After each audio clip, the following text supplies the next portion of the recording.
നമസ്കാരം. എല്ലാവർക്കും once upon A ടൈമിന്റെ ഒരു പുതുമയാർന്ന എപ്പിസോഡിലേക്ക് സ്വാഗതം.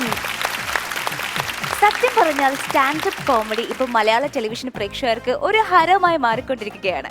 ട്രൂ ടാലന്റ് ഉള്ള നിരവധി പെർഫോമേഴ്സ് ആണ് ഈ വേദിയിൽ വന്നു പോകുന്നത്. അതുപോലെ തന്നെ വളരെയധികം ടാലന്റിലായ ഒരു പെർഫോമറും ഇന്നത്തെ എപ്പിസോഡിൽ നമ്മുടെ ഒപ്പം ഉണ്ടായിരിക്കുന്നതാണ്.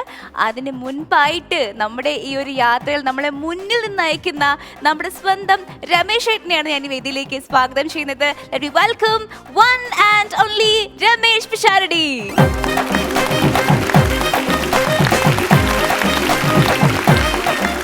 ഒരു സ്റ്റാൻഡപ്പ് കോമഡിയുടെ സ്കിൽ എന്താണെന്ന് പലരും ചോദിച്ചിട്ടുണ്ട്. അത് പണ്ടൊക്കെ നമുക്ക് നമ്മുടെ മുത്തശ്ശിമാരൊക്കെ ചില കഥയൊക്കെ പറഞ്ഞു തരും. അവർക്ക് അതിനൊരു സ്കില്ലുണ്ടായിരുന്നു. അവരത് പറയുമ്പോൾ നമ്മളതിൻ്റെ വിഷ്വൽ കാണും, കുട്ടികൾ കൗതുകത്തോടെ കേട്ടിരിക്കും എന്ന് പറയുന്നത് പോലെ പറയുന്ന ഓരോ കഥയും അതിൻ്റെ ക്ലൈമാക്സിന് രസമുണ്ടാക്കുക, പറയുന്ന വിഷ്വലുകൾ ആളുകൾ മനസ്സിൽ കാണുക എന്ന് പറഞ്ഞ് അങ്ങനെ നമ്മൾ വെറുതെ വട്ടം കൂടി ഇരുന്ന് പറയുന്നതിനേക്കാളും ഒരു സദസ്സിലേക്ക് എത്തി ഒറ്റയ്ക്ക് അവരെ ചിരിപ്പിക്കുക എന്ന് പറയുന്ന വലിയ ദൗത്യമേറ്റെടുത്തവരാണ് ഇവിടെ വരുന്ന പലരും. അവരൊന്നും പ്രൊഫഷണൽ കലാകാരന്മാരല്ല. കാരണം മിമിക്രിക്ക് ഇവിടെ 40 വർഷത്തെ പാരമ്പര്യമുണ്ട്, പാട്ടിന് വർഷങ്ങളുടെ പാരമ്പര്യമുണ്ട്, ഡാൻസിന് പാരമ്പര്യമുണ്ട്. അതുകൊണ്ട് തന്നെ ആ മേഖലയിലെല്ലാം പ്രൊഫഷണൽ കലാകാരന്മാർ ഒരുപാട് പേരുണ്ട്. ഇവിടെ വരുന്ന പലരും മറ്റ് ജോലികൾ ചെയ്യുന്നവരും അല്ലാത്തവരും എല്ലാവരുമാണ്. അവരിവിടെ വന്നിട്ടാണ് അവരുടെ മാറ്റുരച്ചുകൊണ്ടിരിക്കുന്നത്. ഉരച്ചുരച്ച് അവരിപ്പം നന്നായി തിളങ്ങിക്കൊണ്ടിരിക്കുകയാണ്. അവരുടെ ആ തിളക്കം ജീവിതം ഒട്ടുക്ക് നിൽക്കട്ടെ എന്ന് ആത്മാർത്ഥമായി ആശംസിച്ചുകൊണ്ട് ഇന്ന് നമ്മളോടൊപ്പം ചേരുന്ന ഒരു അതിഥിയെ ഞാൻ സ്വാഗതം ചെയ്യുകയാണ്. ഞങ്ങളുടെ സൗഹൃദ സദസ്സുകളിൽ എപ്പോഴും വളരെ മനോഹരമായി കഥകൾ പറയുന്ന കഥകൾ രസകരമായി അവതരിപ്പിച്ച് നമ്മളെ ചിരിപ്പിക്കുന്ന ഒരു പ്രതിഭയാണ്. അദ്ദേഹം വേദിയിൽ നിന്നാണ് എത്തിയിട്ടുള്ളത്. മിമിക്രി ആർട്ടിസ്റ്റ് എന്ന് പറയാം. പക്ഷേ ഇപ്പം എൻ്റെ കൂടെയുള്ള ധർമ്മജൻ മിമിക്രി ആർട്ടിസ്റ്റാണ്. പക്ഷേ ഇതുവരെ ഒരു നടൻ്റെ ശബ്ദം അങ്ങനെ ഇരിക്കും നമ്മൾ കണ്ടിട്ടില്ല. ഒരു ആക്ടറാണ് അവർ കൂടുതലും. അത്തരത്തിൽ വലിയ പ്രസൻറ്റേഷൻ സ്കില്ലുള്ള ഒരു കലാകാരൻ.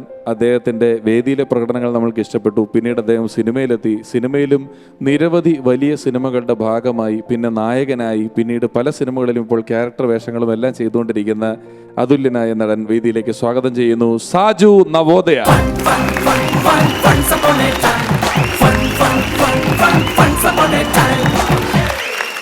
സാജു ഒരു വലിയ പ്രതിഭയാണ്. സാജു നമ്മുടെ കൂട്ടം കൂടി ഞാനിപ്പോൾ പറഞ്ഞു പലപ്പോഴും വലിയ തമാശകൾ പറയുന്ന ഒരാളാണ്. സാജുവിന് ഈ ഒരു പ്രതിഭയുണ്ടെന്ന് ഏത് പ്രായത്തിലാണ് തോന്നി തുടങ്ങിയത്? അത് വീട്ടിൽ കട്ട് തന്നെ തുടങ്ങിയുള്ളതാണെന്ന്. അവർ ചോദിച്ചുമ്പോൾ അമ്മയൊക്കെ ചോദിച്ചുമ്പോൾ വേറെ കഥ ഉണ്ടാക്കും, ഞാനല്ല അനിയന്മാരാന്ന് പറയും.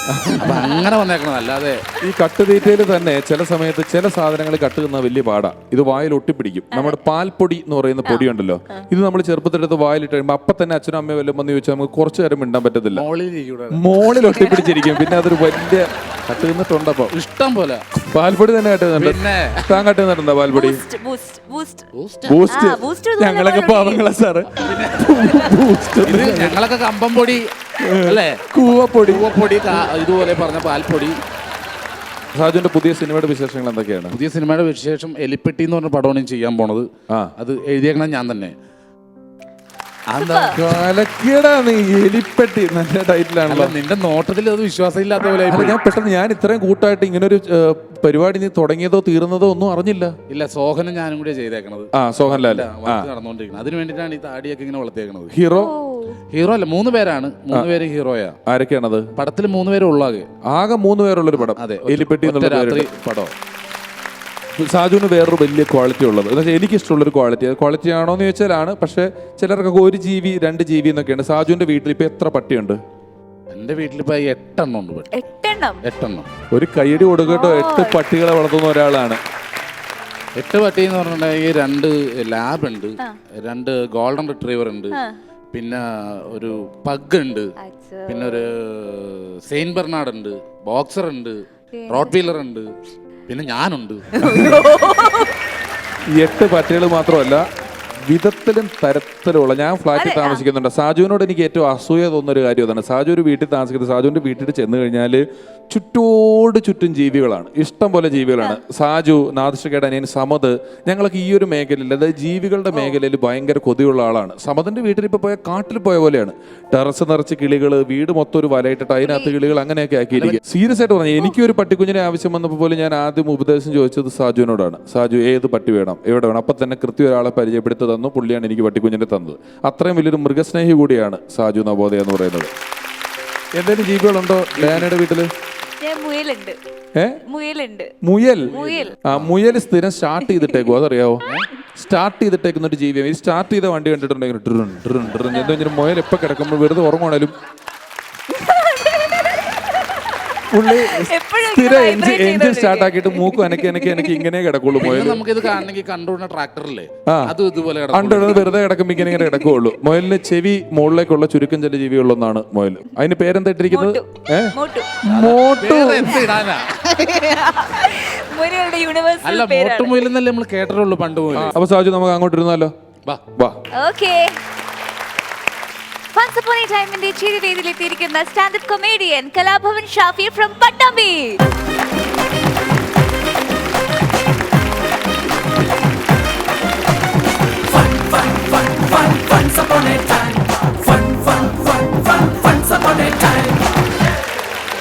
ഷാഫി വരുമ്പോഴേ ഷാഫി അവിടെ വേറെ ഏതോ ഒരാൾ വെച്ച കുറച്ച് കോമഡി കട്ടെടുത്തോണ്ട് വരുന്ന പോലത്തെ ഒരു ഫീല്. അപ്പൊ അതൊക്കെ കള്ളത്തരം അല്ലേ?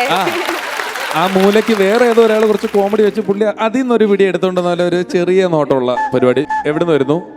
ഞാൻ പട്ടാമ്പി കാരക്കാട്. കാരക്കാട്. രതീഷ് കാരക്കാട് എന്ന് പറഞ്ഞ് ഞങ്ങളുടെ പരിചയത്തിൽ ഒരാളുണ്ടല്ലോ.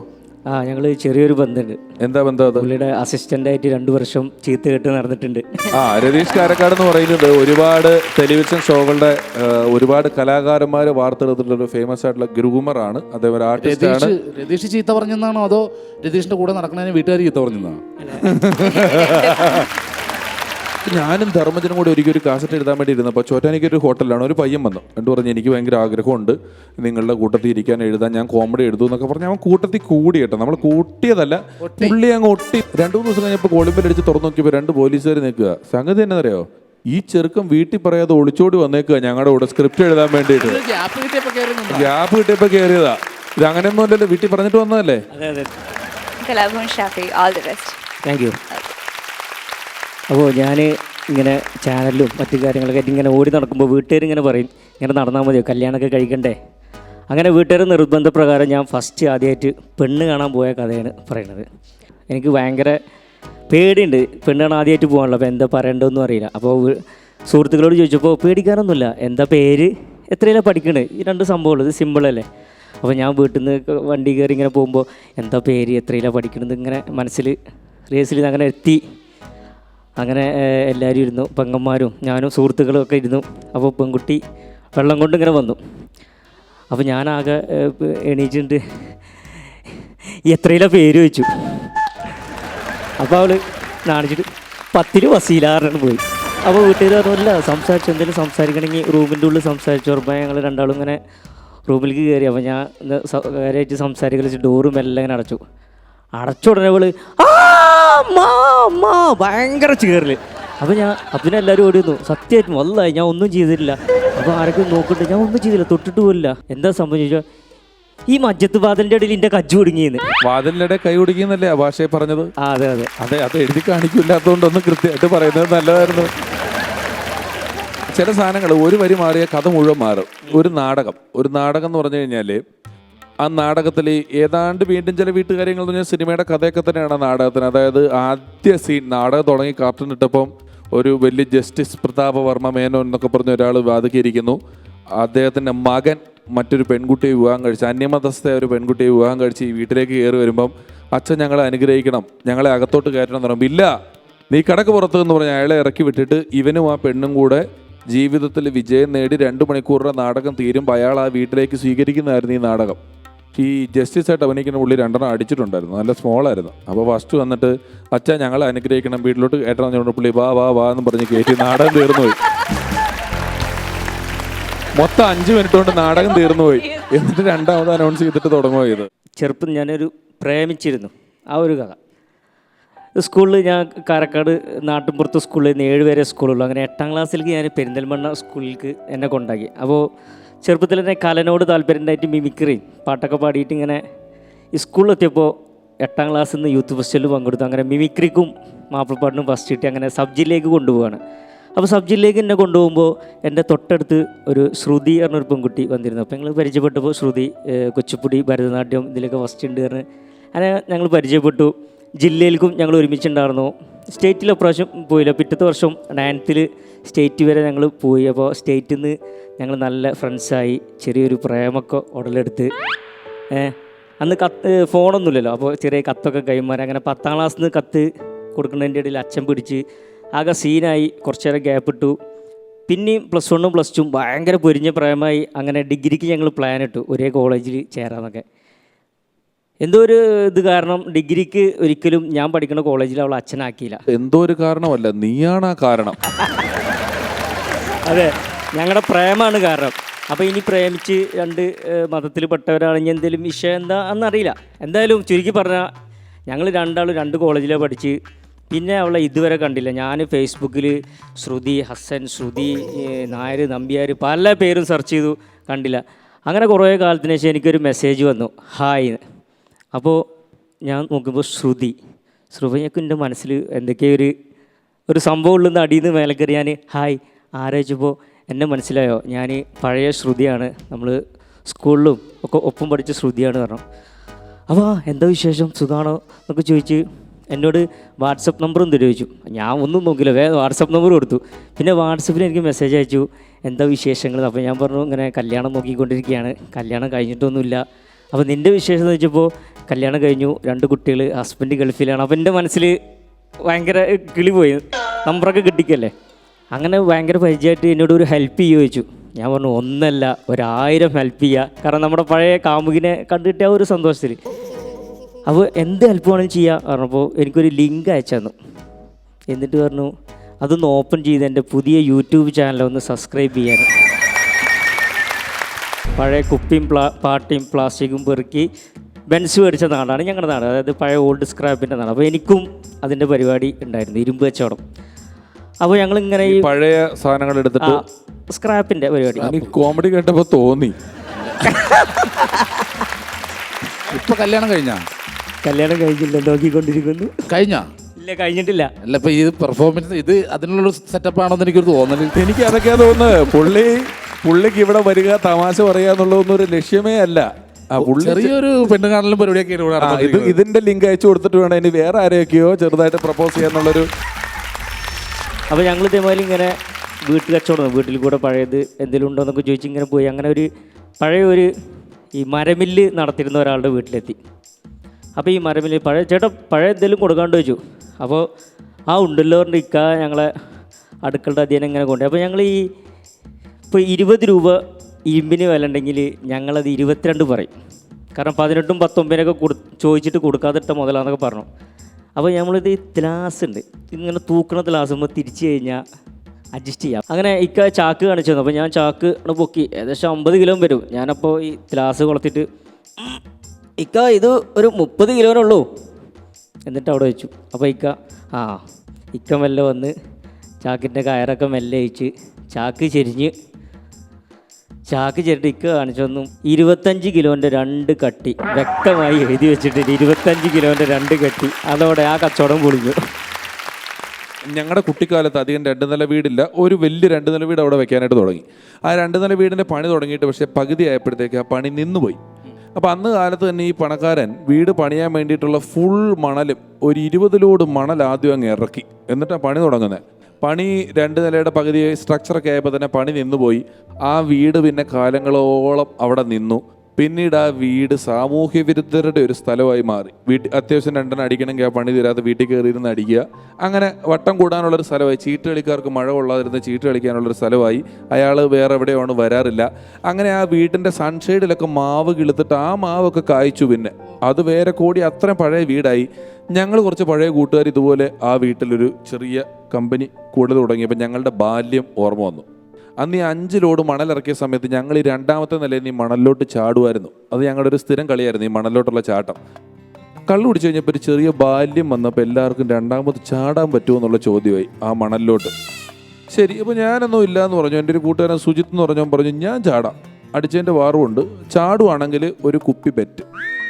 അങ്ങനെ സുജിത്ത് മുകളിൽ നിന്ന് താഴത്തേക്ക് ചാടി. ഞങ്ങൾ സ്റ്റെപ്പ് വഴി ഓടി താഴത്ത് ചെന്നപ്പോൾ സുജിത്ത് മണലിരുന്നിട്ട് ചെന്ന് കുപ്പി മേടിച്ചോണ്ട് പോവാ, ബെറ്റ് വെച്ചാൽ ബെറ്റായിരിക്കണം, അല്ലാതെ അതൊന്നും അല്ലാതെ ചൂട്ടണം. ബൈക്കിൽ ഞാനൊരു കൂട്ടുകാരനും കൂടെ പോയി. കുപ്പിയും കൊണ്ട് തിരിച്ചു വന്നപ്പം സുജിത്ത് അവിടെ ഇല്ല. അപ്പോൾ അവിടെ പശുവിനെ തീറ്റിക്കൊണ്ടൊരു ചേച്ചി ഇരിപ്പുണ്ട്. ഞാൻ ചോദിച്ചു, ചേച്ചി ഇവിടെ ഒരു പുള്ളി ഇരിപ്പുണ്ടായിരുന്നല്ലോ കണ്ടോ? അതാരാ മോനെ? ഞാൻ പറഞ്ഞു എൻ്റെ കൂട്ടുകാരനാ. അയ്യോ, പുള്ളിയുടെ 2 കാലും ഒടിഞ്ഞ് ആശുപത്രി കൊണ്ടുപോയേക്കുവാന്ന്. 2 കാലൊടിഞ്ഞിട്ടേ അഭിമാനം വിടാതെ പോയി കുപ്പി മേടിച്ചോണ്ട് പോവാന്ന്. അതായത് 10-25 വർഷം കൊണ്ട് ഈ മണലൊക്കെ ഉറച്ച് പാറക്കല്ല് പോലെ ആയിട്ടിരിക്കും. അതിന്റെ പുറത്തോട്ട് 2 നിലയുടെ മേലിൽ നിന്ന് ചാടിയേക്കുന്നത്. കഞ്ഞിക്കട നടത്തിയിരുന്നു ഞാൻ കുറച്ച് മുന്നേ നാട്ടിൽ. അപ്പോൾ ഈ പള്ളിയുടെ അടുത്താണ് കഞ്ഞിക്കട. അപ്പോൾ നമ്മുടെ ഒരു ഇക്ക, അതായത് പാപ്പങ്കാട്ടിലെ അംസക്ക പറഞ്ഞ ഇക്ക, ഇതേമാതിരി പുള്ളിയുടെ മൂത്ത മരണപ്പെട്ടു, പെട്ടെന്ന് മരണപ്പെട്ട്. അപ്പോൾ അതിൻ്റെ കൊല്ലം തേച്ചിൽ പറയില്ലേ, അപ്പോൾ ഈ കൊല്ലം തേച്ചിൽ ഈ കബറിങ്ങ പോയിട്ട് ദുആ ചെയ്ത് വരുമല്ലോ. അപ്പോൾ പുള്ളി ഈ ഇക്കാൻ്റെ മൂത്ത മോൻ മരണപ്പെട്ടു, രണ്ടാമത്തെ മോനെ കൂട്ടിയിട്ട് പള്ളിക്ക് പോയി ദുആയൊക്കെ ചെയ്ത് ഇങ്ങനെ വരികയാണ്. അപ്പോൾ വരുമ്പോൾ നമ്മുടെ കഞ്ഞിക്കട കയറിയിട്ട് 2 കഞ്ഞി പറഞ്ഞു. അപ്പോൾ നല്ല ചൂട് 10 മണിക്കാണ് തിളച്ച കഞ്ഞി നേരെ കൊണ്ടുവച്ച് കൊടുത്ത് രണ്ടാളും. അപ്പോൾ ഈ ചെറിയ മോ ആദ്യം കഞ്ഞിൻ്റെ അടുത്ത് ഇട്ടു, തൊള്ള പൊള്ളിക്കുക, പായ പൊള്ളി ആകെ ഇറക്കി, കണ്ണെന്നൊക്കെ വെള്ളം ചാടി ഇങ്ങനെ നിൽക്കുക. അപ്പോൾ വാപ്പ എന്താ പറ്റി ചോദിച്ചു. അപ്പോൾ വാപ്പാനോട് മകൻ പറഞ്ഞു, ഒന്നുമില്ലപ്പാ, ഞാൻ ഇക്കാക്ക മരിച്ചത് ആലോചിച്ച് ടെൻഷനായിട്ട് സങ്കടം വന്ന് കരഞ്ഞതാണ് പറഞ്ഞു. അപ്പോൾ ഇപ്പം വിചാരിച്ചു, എൻ്റെ മക്കൾക്ക് നല്ല സ്നേഹമുണ്ടല്ലോ, അങ്ങനെ വാപ്പ രണ്ടാമത് സ്നേഹമുണ്ടല്ലോ. അപ്പോഴാണ് വാപ്പാക്ക് മനസ്സിലായത് ഇത് തൊള്ള പൊള്ളിയിട്ട് മകൻ നുണ പറഞ്ഞാണ്. അപ്പോൾ വാപ്പാടെ കണ്ണൊന്നും വെള്ളം ഇങ്ങനെ വരിക. അപ്പോൾ മകൻ ചോദിച്ചു, അല്ല വാപ്പ, നിങ്ങളെന്തിനാ കരയണു ചോദിച്ചു.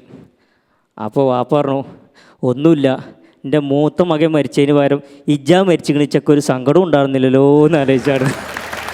ഞാൻ സ്കൂളിൽ പഠിക്കുന്ന കാലത്ത് ഞാൻ ഈ ആഞ്ഞിലിച്ചക്ക എന്ന് പറഞ്ഞ സാധനം ഉണ്ടല്ലോ, ഈ ആഞ്ഞിലിച്ചക്ക ഉച്ചയ്ക്ക് ഉണ്ണാൻ വിട്ടപ്പോൾ പെറുക്കിക്കൊണ്ട് വന്നിട്ട് ക്ലാസ്സിൽ വെച്ചിട്ട് ആഞ്ഞിലിച്ചക്ക തിന്നുകൊണ്ടിരിക്കുമ്പോൾ എൻ്റെ കയ്യിലൊരു ഭയങ്കര പഠിത്തക്കാരനുണ്ട്, ശ്രീജിത്ത് എന്ന് പറഞ്ഞ എൻ്റെ അടുത്ത്.